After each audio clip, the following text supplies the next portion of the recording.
The Suicide Squad stars Idris Elba and Cena are set to star in Heads of State, a new movie from producer Peter Safran, who was just announced as co-chair and co-CEO of DC Studios along with James Gunn. That movie has been in development at Amazon Studios for 2 years, but has finally landed a director in the form of Nobody's Ilya Naishuller.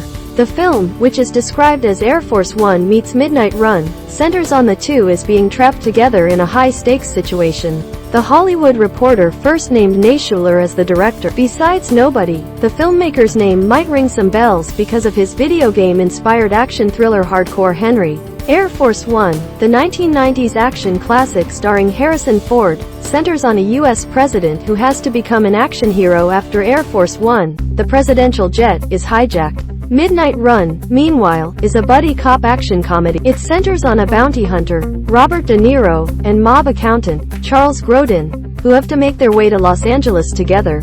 With those two movies being mashed up, it seems likely that this is an action comedy that centers on the president and, given the plural in the title, probably the head of a different country who ends up forced into an alliance with the POTUS. Elba and Cena are executive producers, along with John Rickard for the Safran Company.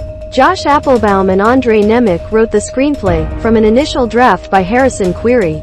The script and cast was enough to get bidders excited, and Amazon won the rights during a Zoom auction in late 2020. The film is likely to be released direct to Prime Video, although in keeping with recent plans from the studio, it wouldn't be entirely surprising OTC Amazon Studios give it a limited theatrical release as well.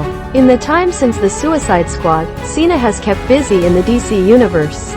He has starred in Peacemaker, and has a second season of that show on the way. As for Elba, he featured a movie Verizon of his beloved series Luther, which is set to premiere on Netflix.